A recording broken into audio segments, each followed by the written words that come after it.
covered chocolate beans.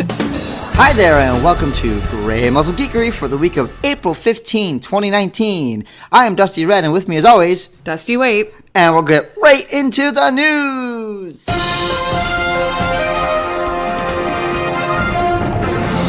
So we have British comedian Ian Cognito dies during his stand-up set in the UK. It is said that during his set, he made the joke of that he could potentially die on this stage, and did. Speaking of dying, Game of Thrones starts. Are you ready to see who survives it all? Do you have your brackets ready? Oh, Game of Thrones brackets. Da, da, da, da, da, da, da. Please don't sue us for... We have Nintendo's big switch.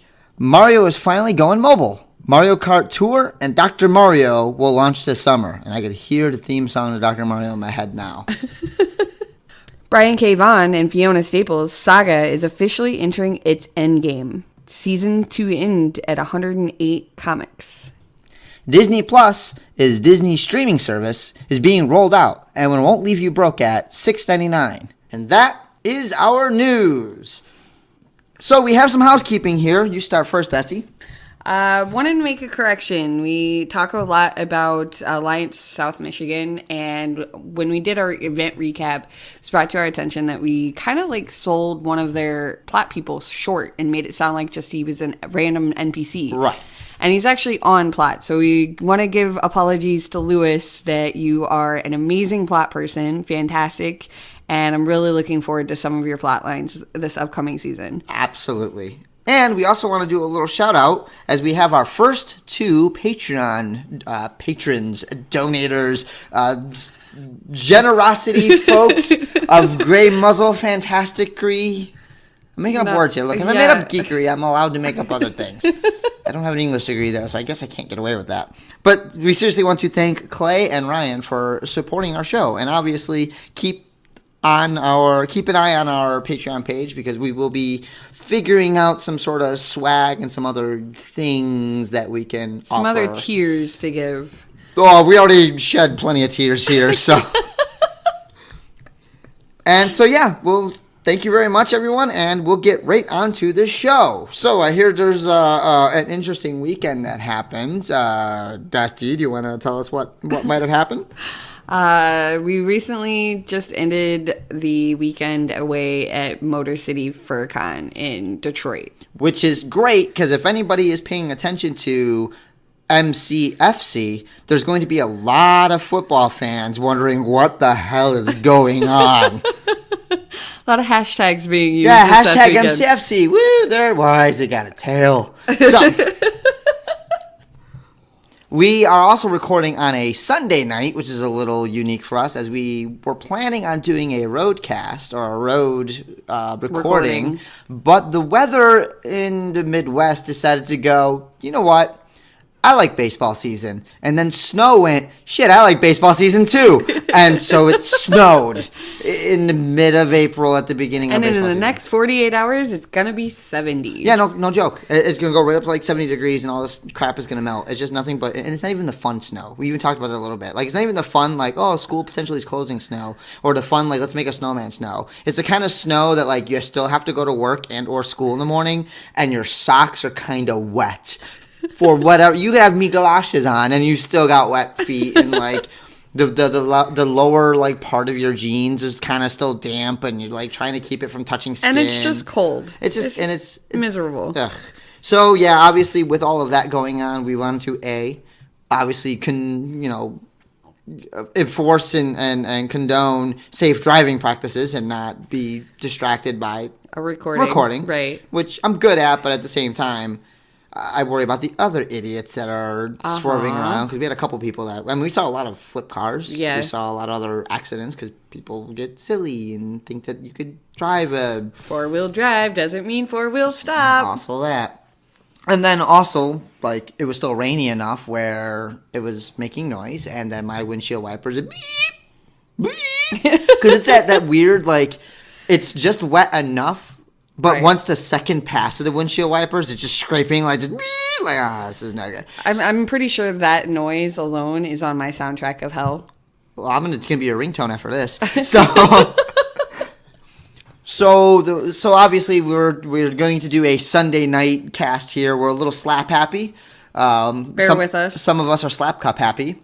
And it's just a case of we are determined to make sure our show comes out every Wednesday. And I am going to be off of work on Monday because that is a fun story for a little bit later that probably will be part of the podcast. But the short version is this is an event that happened 20 years ago, and April 15th, if I'm not mistaken, tomorrow's April 15th, is literally the fruition of 20 years of waiting to see if this is going to be interesting or not. So I'll keep you all updated with that, because that could be... Wow, you're just being all elusive. Ooh, rogue skills. So we're at the Motor City Furry Convention, and what is some of their things that they kind of pride themselves on from that you saw? Like, I obviously know I'm a little bit more in tune with what's going on, but what have you seen that they will be known for?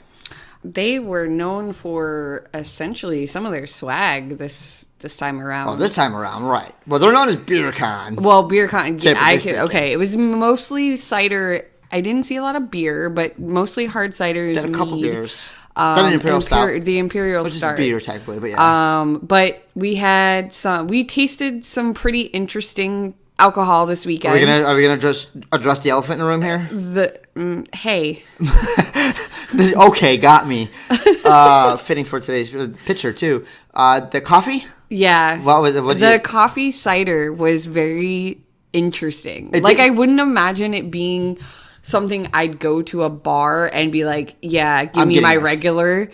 But I might see it on a menu and go, okay, can I get a taste of that? So it essentially was a taste, but in glass form. Right.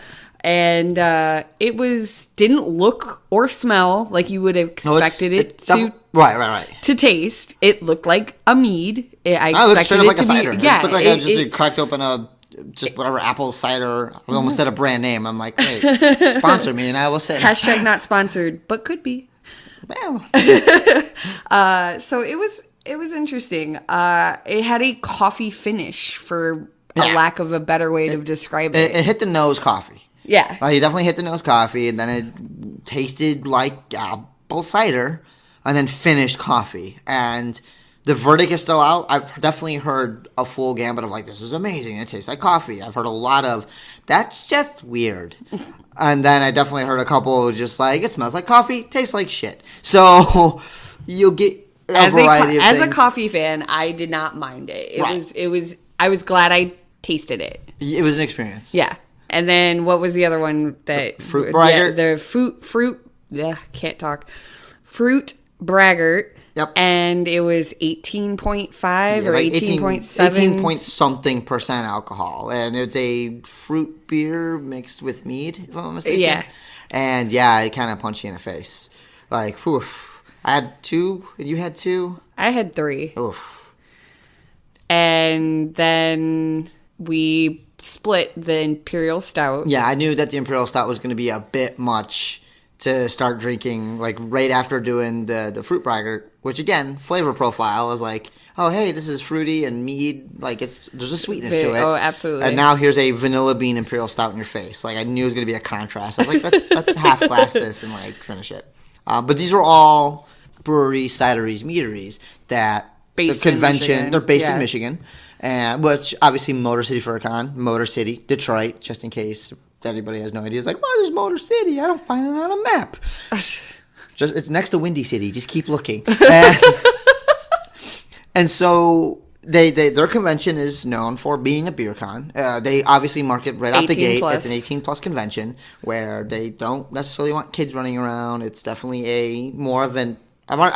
Because I don't want to get the negative connotation when I say adult convention. Everybody's breaking out the floggers or something. But it's an adult convention in the sense of there's drinking, there's a lot less kids running around. It is definitely older. It's a bit of an older, I say older crowd, but definitely it appeals to 18 plus. Right. We don't want to deal with kids running around. We don't want to deal with this. There's stuff that it's a getaway. Yeah. It's mommy and daddy's getaway. Go away. Yeah. So you have that going on. And this particular year, because they have a tendency of doing their convention based on a lot of their drinks and such. Last year was Holy Growler? it was the Motor City's Holy Growler, Quest for the Holy Growler. That's right. Which was based off of Quest for the Holy Grail. Right. This year was... Fantastical Beasts and Where to Find Them. Well, based off of that, what was Right. their con theme? Fantastic Brews. Oh! Where to find them. You just now got that? Oh my goodness. I thought it was Fantastical Beasts. No, it's Fantastic Brews and Where to find them. Okay. Oh my goodness, you and your chocolate, your coffee-covered chocolate. So, yeah, that was the con theme, which means you had a very heavy Harry Potter theme going on, and people dressed in houses and such like that. So we go right into what house were you representing, my dear? I am Slytherin. And why not Gryffindor? I'm a bit too sassy and pretentious to be Gryffindor. And we'll leave the audience to guess on what I am. 3, 2, 1. Ah, you're wrong. No, I'm kidding. What? He was Ravenclaw. All the way Ravenclaw. So obvious, right? Yeah. So we definitely had some costumes. I mean, it's easy. It's kind of easy to do Harry Potter costumes. Like, Yeah, I slapped mine together with a couple of purchases. It wasn't too hard. and I pretty much, I buy a robe, I found a fairly cheap robe, and then got a tie, which actually is nice. I like ties, so it's a tie collection. But then other than that was black slacks, black shoes, a white button down, like Right. pretty It's school, easy. School uniforms. Yeah, I went to Catholic school for like 12 years, so it's PTSD throwback. I did have some moments where I'm just like, oh jeez, oh no.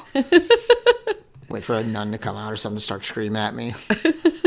So obviously you have that theme, which works out too. And you mentioned that even for people who are in fursuits or mascot outfits or any other large costumes, robes are super friendly. Yeah. They're super costume friendly. You throw it on and it hides imperfections, yeah. hides a zipper or something like on the back if it's not done well, or even does a good job on for those what they call partial suitors, which are people that only have like head, hands, or feet, not a full body. It helps hide that form as well. You could see hands sticking out and a big head, and then the cloak and everything. So the robe works really well. It's Right. So you got a lot of that. You got to see a lot of different houses and people playing up that role to the point where one of the items they gave out was The book. their book, their con book. And it was actually very well done. It gave you all the information on the inside of like what food is available nearby and what amenities that the hotel provides and such. But then on the back pages were blank. Well, and it goes on, and I liked seeing was it went on and gave brief descriptions of some of the people that were doing panels and gave them as like professors, and it was just very well it was well done atmospherically. They definitely had a good production on not only their swag for their guests, but they also had like their signage. Yeah. And their badges themselves, like the convention badges, identification badges and stuff, were right out of Harry Potter theme. Even the font and everything else is very it was full themed. It wasn't half-assed. No, it was wasn't. full-assed. Go full ass, never half ass. I need to borrow ass. I don't have much ass. If it weren't for belts, I'd never keep my pants up. So having the immersion of the theme really helped, and again, something that we kind of talked about. There's another convention out in Ohio called For Reality, and they pride themselves on doing a full immersion convention, to where they have a theme and there's a convention-wide game that goes on that has an outcome based on player or attendee participation. Okay. And we got into kind of a little fun side question of, is it LARP? I mean, if it's actually dependent on full participation, well, not even full participation, but the outcome is dependent on participation, then yeah, I would say it's kind of a gateway LARP at that point. And we were brought to our attention by one of our listeners, Becky, that she made mention of about, was it murder mystery parties? I think it was Becky and Chris both. Both of them? Yeah, talking about murder mystery parties. does that also constitute as a LARP? Like live action role play, you're operating within a set of rules. Right. You are given either a character role or get to make your own. So depending on the game, you could, like, we made our own characters for the MCFC Harry Potter themed. In a way, we were characters. Right. Like, I had my con book, and I got certain people to sign the book, like a yearbook, and some people wrote in there, like, have a great summer, don't slack, and, like, I could hear, like, all the, like, keep in touch, and, all the, and Boys to Men playing in the back, it's so Right. hard to say goodbye to yesterday, and all that stuff, like, I could see all that, but we more or less played characters. You had a wig on and everything else, too, so you had that sassy Slytherin going on, and you had kind of the walk, and, the look, and I Right. definitely was playing more of a, like, excitable, like, sign my yearbook and do this, and we didn't have rules to operate with, but we were still playing characters In a predetermined world that had been built. the whole Harry Potter theme. So technically we're operating within those rules then, the Right. rules of that world of just going up to somebody and acknowledging them as a professor. Right. Basically anybody that was a panelist that did something for the convention and either ran something or hosted a thing, treated them as professors. Right. They were professing something they were doing. So just my acknowledging them by doing that, even if it's my own headcanon or my own little world, is some form of live action role play because I'm playing out this character that I'm making within a set of rules, right? So, and you've kind of talked to me about it before, but what do you feel like when cons do pick a theme? What do you feel like some of the pros and cons of that are? Ha ha ha. We're lame. We're slap happy. We are, guys. I apologize. What do you feel are some of the benefits for that? Well, again, this goes into a multi thing because it's an interesting question because it's actually an isolated question. Okay. We go back to the whole furry thing and whatnot, but a previous conversation we had is anybody that's into the anthropomorphic conventions have an issue of, besides being a fan of anthropomorphic stuff, be it cartoons, movies, or whatever, the theme itself has a tendency of gravitating towards other themes. You don't go to a Star Wars convention and expect Star Wars meets Harry Potter. Right. Or a Star Wars convention and get like, okay, well this year we're doing Star Wars Christmas. Like you don't get. That was a horrible special. I know. Why you gotta bring that up? Because we're old and we like making people suffer. Back in my day. But you don't, excuse me, you don't see that. You don't see that Star Trek doing a Star Trek Presents, a specific outside type theme, even to a point of another fandom or another. It is a theme within, like it it's its own static is its theme. own static theme. Okay. So I'm going to a convention. What kind? I'm going to a Star Wars convention. Okay, I'm going to a Star Trek convention. I'm going to a Harry Potter or whatever. Insert your thing. I'm trying not to forget fandoms and such. But Right. at the end of the day, there's a ton of fandoms that. If there's a con, you're going to If there's an interest. because if there's an interest to con. The thing about anthro and like furry cons, but going to fur cons is they generally have a theme outside of their own interest.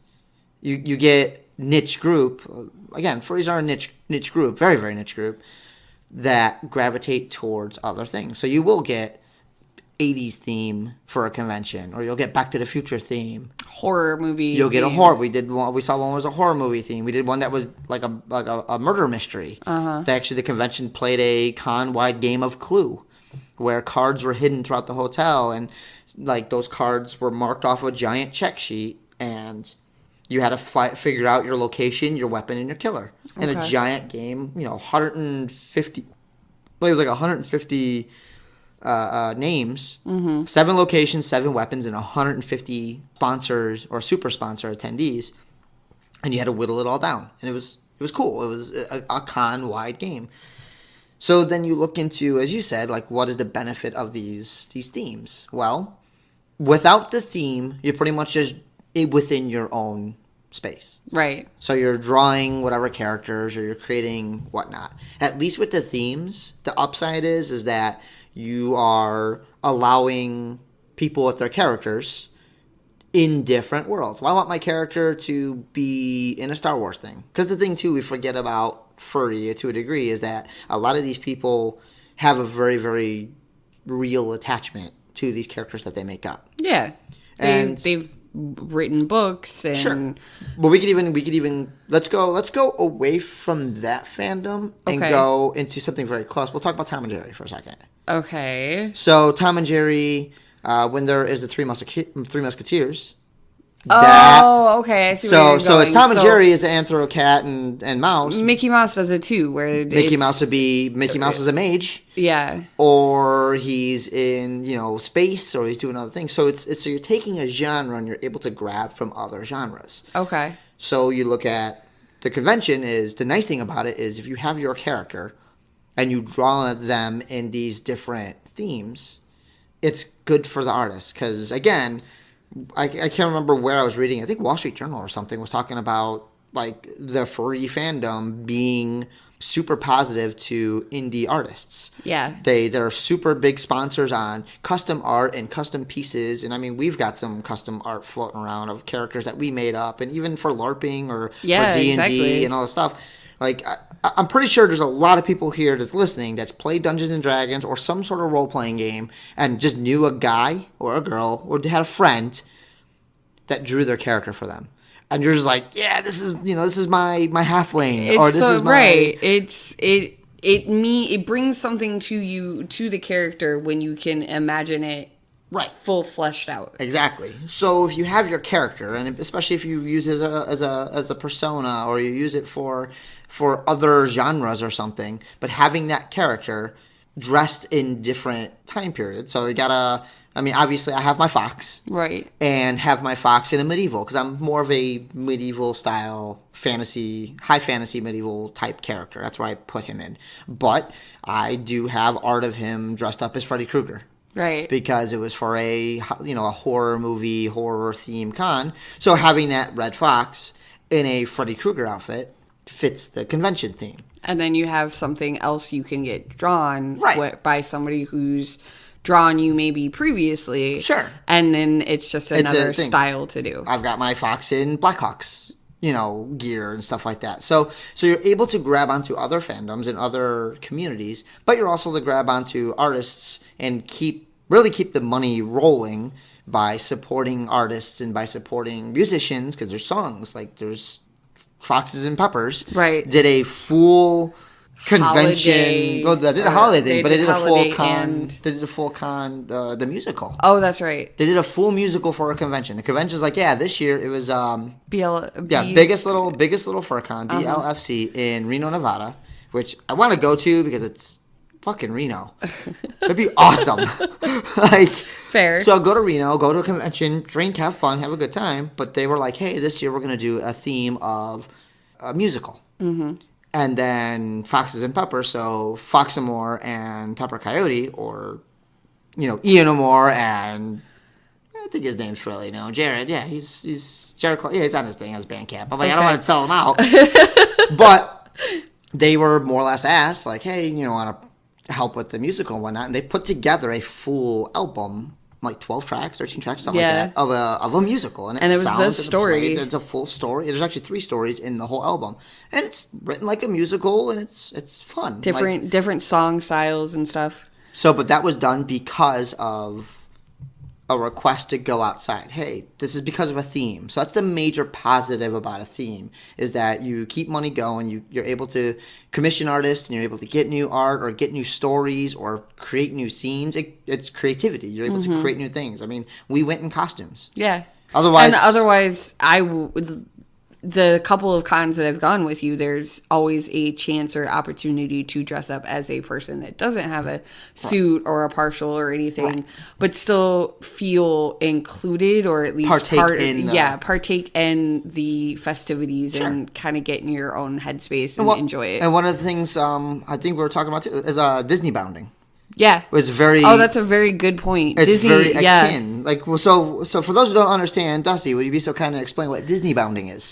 Disney bounding was something that was created because you can't go into Disney World or Disneyland dressed as characters. Right. So Disney bounding was something that was created to wear clothes that would give reference to or homage to characters that you like in Disney movies. And a lot of them are anthropomorphic animals.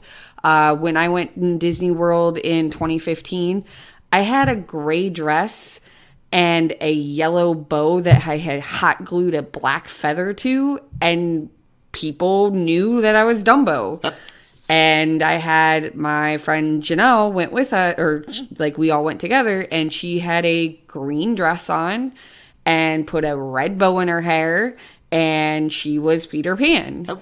To the point of even took a shadow photo against one of the monuments from the Disney World's photographers. Sure. So they knew, it's almost like a game that everybody kind of goes, oh, what character are you playing, if it's not already obvious. And beyond the fact that you can't go as those characters straight up, it's still very similar to a lot of conventions where you may not have, like, again, let's do a Star Trek or Star Wars. You could go in a shirt with Boba Fett or something on there, or right. You could wear, I mean, I know it's a little common too. Yeah, so the guy we constantly call Chris to fact check us on our Star Trek stuff. I know he owns, if not a couple, Starfleet shirts that, to a degree, cosplay. But depending where you get away with, you could also wear it, and it's definitely goes back to the whole, like, talk to me about my interest. I am wearing a thing that I am passionate about. Therefore, come and talk to me about it, and I will talk to you about it, too. And it definitely happened this weekend. We would be walking around, and someone would be like, Slytherin! Yep. Slytherin friend! And it's a moment of being like, yes, I acknowledge that we both share this passion, and we enjoy it, and we identify as certain traits from our houses. For sure. And it's a built-in conversation starter. It's icebreaker. It's an immediate icebreaker. I mean, actually, one of the person that did that, we were walking next to each other, and there was an artist sitting at a table, and her friend right next to her, and that was the one that was like, Slytherin friend, and the two of you just like, I was making a joke of, you guys fangirl like Hufflepuffs, so like, ooh, Slytherin, I'm Slytherin too, and her friend at the table looked at me and just gave me the nod and was just like, yeah, I'm Ravenclaw too. And we just like casually reached over, fist bumped, and just watched the two Slytherin girls like bouncing and like squeeing and happy that they're Slytherin together. And we're just sitting in the back like, yeah, we know what's up. So it's silly and it's fun. And it's one of those things too, is depending how much you lean into it, is the more fun you'll have with it. Because I was apprehensive. I won't lie. I was definitely a little like, okay. Like, it's a hole in your geekdom. It is a little hole in my geekdom. I don't know terrible much about Harry Potter. So I felt a little poser-ish of like, okay, I'm not terribly. I know enough to survive, but I would get destroyed if somebody was like, so in what movie did I? I'm like, nope, no idea. I'm getting a beer. Bye. Nerd. So it's a case of, but there's a little posers, but at the same time, if you lean into it, it's like, you know what? I'm going to play the excitable kid. I'm going to go up to the professors, air quoting here. Right. The professors, and get them to sign my yearbook and just ham it up. Just ham it up. That kind of like infectious excitement is super contagious. Yeah. And other people, again, you're like, Slytherin, and like, you guys are getting louder, like, Slytherin. So we go back real quick to, again, Disney bounding and niches, like fandoms within fandoms and niches that reach out to that. It's super beneficial, as far as I'm concerned, to have themes to constantly reinvent and remake things and get people's ideas to stretch and whatnot. And again, if you want to just go cold hard cash, if you're paying to get a badge to make it look like, a Prisoner Azkaban badge, your character in there, right? Or you want your character in a Star Wars thing, or again, I'm trying to think of other fandoms out there, but you want your character to be placed in that world. Okay. You pay a person or an artist or a musician or whatever else, and that's what keeps a lot of the artists going. I mean, again, you commissioned our friend Travis for a piece a little while ago from our LARP characters, and he got to experiment with new software and got to work with stuff, so it keeps the creative juices flowing.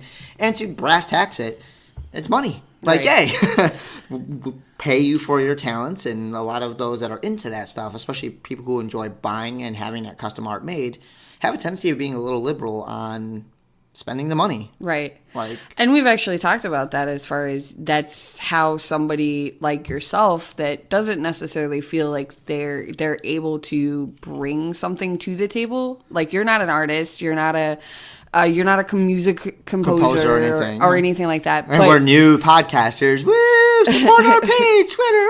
No. So you have the opportunity as a consumer to keep the fandom going, to keep your thing. Yeah, I mean, and again, this isn't just this particular fandom, but it's anything. Like, again, we'll go back to Star Trek. Wouldn't exist if it wasn't for the fans.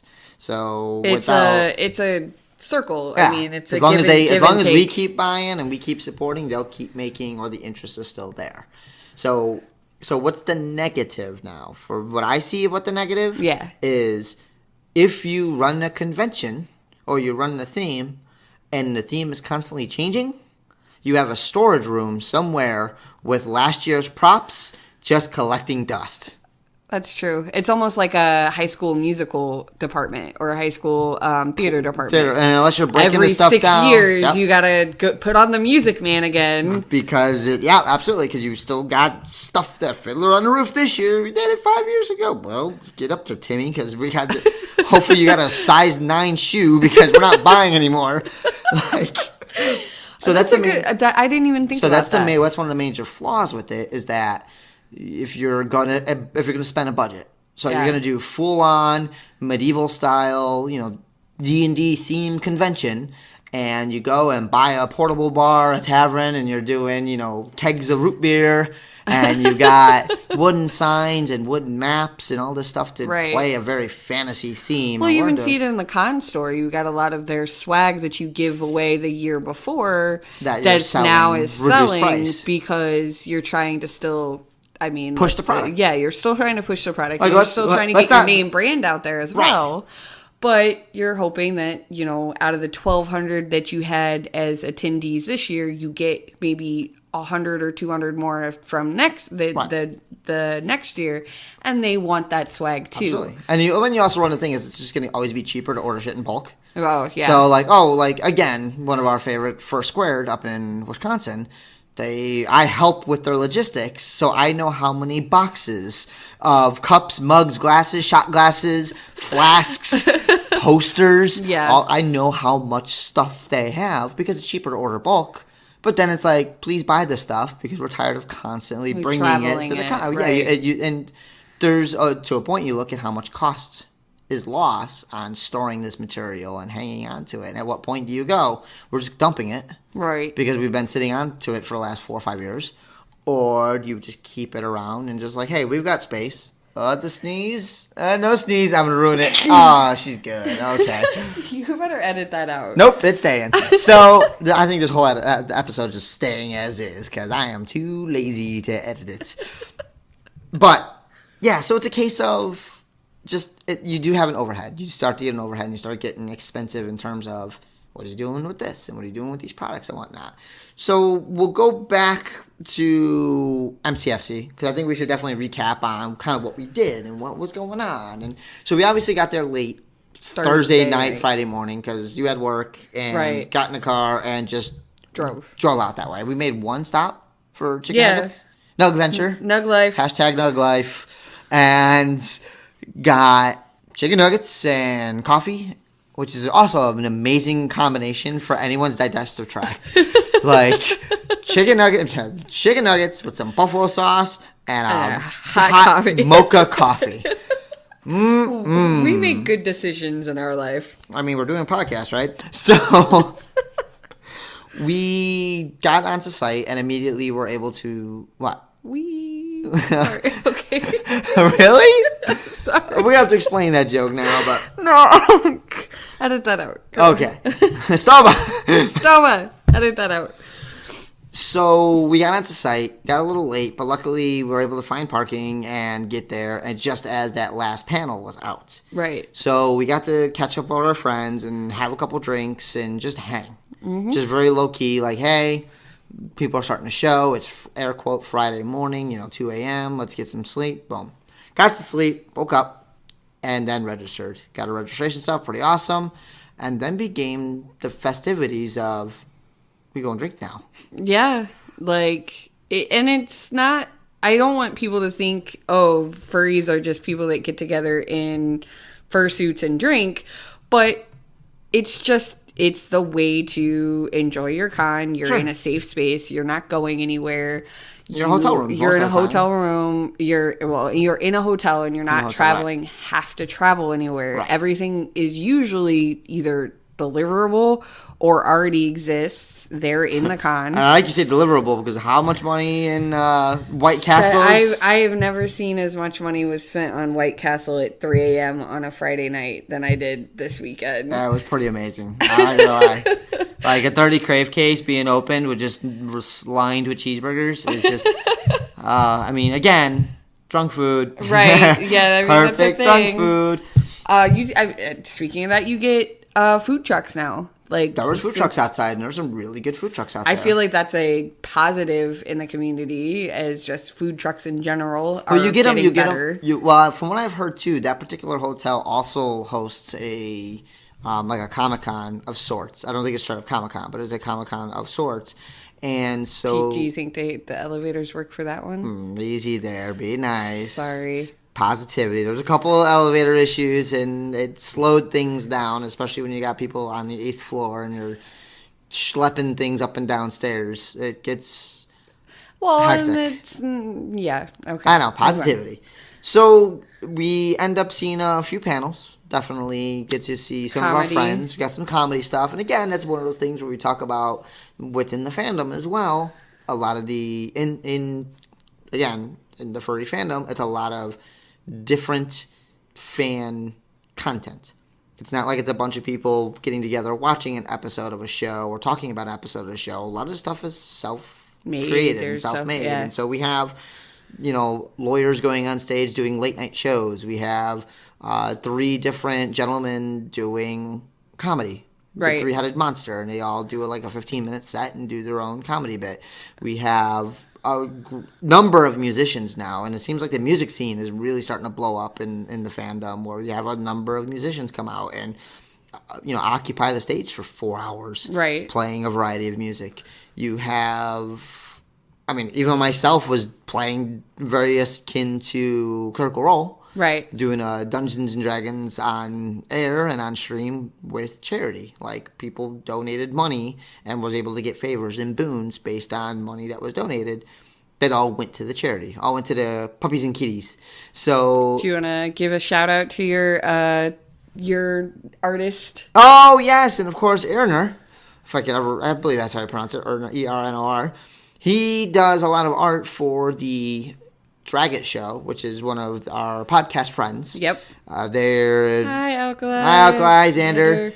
They kind of worked with me a little bit on getting this podcast set up and kind of helped me go over some of the more technical aspects of get this microphone, check out this program, blah, blah, blah. Right. And I got to work with them over the past year or two doing some live shows and whatnot, but they do a Dungeons and Dragets, Draggets, where it was a YouTube show. And so I got to play Twitch Tinkerfoot, the Halfling Bard, and our friend Erner did art for each of us on stage of our characters. And again, it's ridiculous. We'll have a picture up on the Twitter and on the Twitter. Oof. On the Twitter? I'm old. Shut up. Leave me alone.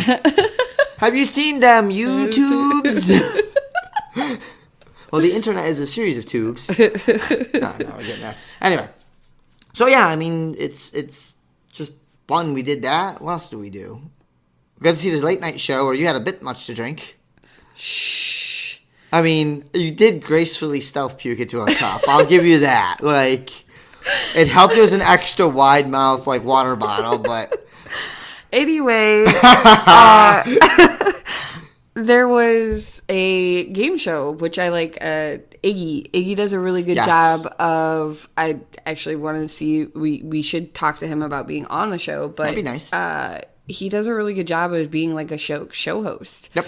And he did Wait, Don't Fur Me. Yeah. But it was, ironically, they talked about the Garfield article Yep. that we read on our last episode.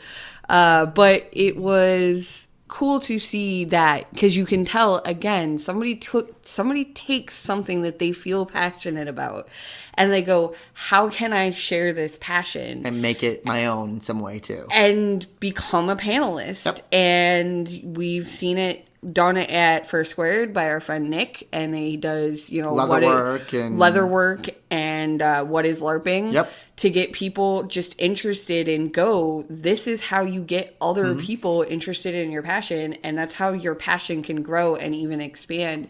We ran into a number of Ren Fair people this weekend. And this goes back into what we're saying about a lot of the bleed in those genres of, as much as we could poke fun and be like, furries and furries this, furries that, LARPers and Ren Fair, like, have a heavy bleed there. They're technically two separate things, but a lot of the gear, a lot of the mannerisms, and just, like, if anybody's a LARPer and been to a Ren Fair, you probably went in garb. Right. Like, it's what you do. So there's a lot more than you sometimes realize when you start looking at a particular fandom that you're interested in or you're a part in, and you look and see where the other bleed is and where does this interest start to intersect into another, and nothing wrong with it. Like, celebrate that. If your interest starts to dive into other directions, into other interests that relate to it, go spread that. Spread it. I got into disc golfing. Right.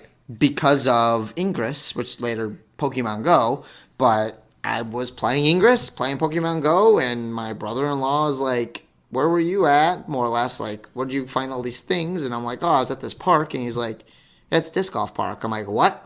Right. He's like, I'll go out and play. I'm like, okay. And so I started getting into disc golf because of the intersection of another interest that enlightened me to that, and I found out, hey, I got another interest here. So now I'll play disc golf and do Pokemon Go or something else. Right. So try to, maybe within your own fandom, your own community, your own niche genre or something, see what other intersections lie there. You may be surprised. Right. You may find something that was something that you liked, ties into something else, and that now opens up a new avenue, a new road, a new adventure that you're also into.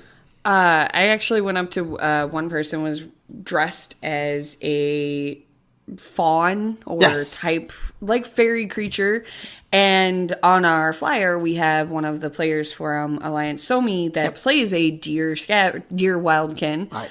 And I went up to her and kind of made a joke about, is this you? Like, Right. can I, like, is this you? And she, like, looks at it real quick and goes, no. And I go, but it could be. Right. You should join, check us out at some point. But yeah, a lot of the theme being Harry Potter, we were eating very communally in a con suite, or it's the sponsor lounge. Sponsor lounge, right? So we met a lot of people just sitting there, and they had coloring basically white pages on the table. It was a giant it's like basically almost butcher paper, but a giant roll of paper across all the tables, like tablecloth. And crayons everywhere. Crayons out to draw. And so people were drawing stuff, and we put, like, Grey Muzzle Geekery on one, and we started talking to somebody that was sitting next to us, and he turned out to be an old Nero player. Yep. And it's just one of those things of talk about your passions and enjoy them, and you'll be able network. to that's all it is at that point, is networking. You'll network with somebody and have similar interests and such. So yeah, I mean, it was all in all, it was a good convention. I mean, what I remember, I'm not gonna lie, this morning, Sunday morning, I definitely woke up with the notion of I really should have had a little bit more water to drink. So for all you younger types out there from this Grey Muzzle, drink your freaking water. Okay, keep track of that, because I definitely was misbehaved and didn't drink my water, and definitely woke up this morning with a bit of a headache. And then driving back in 4 hours in that. Ugh. But I mean, no, it was between what? So we saw live shows. We saw live music. We saw shows, live music, live comedy. A lot of board games and stuff. They had board game and retro video gaming. They had a retro video gaming room with old school arcades and you jaw dropped when you saw a SNES. Yeah. There was an Atari and a ColecoVision set up there too. There was. So that regular Nintendo. Dance Dance Revolution. Yeah, they had the old school like arcade DDR with the back bar and everything else. So again, all interests that intersect outside of one, furries, but yeah, you got gamers, you got musicians, you've got storytellers, you've got, again, using Iggy as an example, so I mean, it's into game shows and like, I'm very curious about that niche. This may be something I want to look into a little bit more, is people that have interest towards that, like game show channels and those style of stuff, because we know a couple people that are really into doing the was it $1,000 pyramid, and so clearly there's an interest there if you're willing to do a panel of these game shows and such. I mean, one of our friends runs Whose Line Is It Anyway? Right. Same concept. So it's interesting to see where people's passion intersect with other interests and how that Venn diagram of interests kind of start to bleed into each other. Oh, you like this? Oh, you like leatherworking? Okay, well, you into Renaissance stuff? Also, have you ever thought about LARPing or doing this? Okay, and go this even way. Dealers seem to have been really heavy in on the LARPing things. Lots of the scale mail. I saw a chain and scale mail being worked. Tails and bracers and flowers. And just the dealer den in general seemed very unique, or not unique, diverse. Diverse, yeah, very diverse in stuff, from pins to. It wasn't just the same pillows or same artwork being sold over and over again, or same anime characters being reproduced and such. No. It was a definitely more unique, diverse section of a selection merchandise. Of stuff, for sure. We're seeing that more and more. Again, now that the communities are, let's call it social media out here, like with things becoming more and more accessible and things more acceptable, there's people are going to bleed into other interests and stuff, or find out, oh, this exists. I mean, again, between Etsy and eBay and Amazon. You saw one thing that I saw this weekend was clay cups and clay mugs and stuff. Ceramic stuff being made. And then slap a image of your dog on or it. One of your pets or something like that. Yeah, it's really awesome to see all these creative people do all these different things to make it their own, to make different art, music, stylistic stuff, changes to things that may already exist or may not. Who knows? And just run with it. Just have fun with it. Yep. So, more or less our recap of MCMC. We might talk a little bit more in the future about some little things. I mean, it's a convention. We had a good time. It was Harry Potter themed, so you got to dress up as a Slytherin, and I got to be educated on how little I know about Ravenclaws and what I really should be doing, and generally speaking, like, have fun. We travel. Yeah, another just adventure in the books. Oh, I'm full of adventures, full of other things too. So we will have our next week. What are we doing for our next week's topics we want to touch on? Join us next week as we're going to touch on nostalgic comic books and leading up to Marvel Endgame. Yeah. One of your co-hosts here is going to be dumb and stay up far too late on a night that she has to work and then drive 4 hours to a Somi Alliance game. I will be driving. You will be napping. I have to keep you awake. I'll be fine. I'll make a point to just keep myself entertained. You get some sleepies because we need to keep then go alive. LARPing. Yeah, well, we're dumb like that. We're just getting all your geeks on. You want to talk about crossover? Going from comics to like fantasy to whatever else. Ooh, and then beer on Sunday. Yay. So anyway. Join us next week as we venture into those fandoms. And as always, I am Dusty White. I am Dusty Red. This is a little change here. And as I always like to say, we may know a little bit more, but we sure as hell don't know any better. Have a good night, y'all. Night. Thank you for listening to another episode of Grey Muzzle Geekery with Dusty Red and Dusty White. You can support our continued geekery at our Patreon website, patreon.com/Grey Muzzle Geekery. Be sure to check back often as we start to add geek cred levels. You can send your questions and comments to us at greymuzzlegeekery@gmail.com or find us on Twitter at greymuzzlegeek. We can be found on iTunes, Google Podcasts, Stitcher, Spotify, and Buzzsprout. And a special thank you to Pepper Coyote for our intro theme. And if you like what you heard, you can find more of his stuff on Spotify, Patreon, or directly from his Bandcamp page.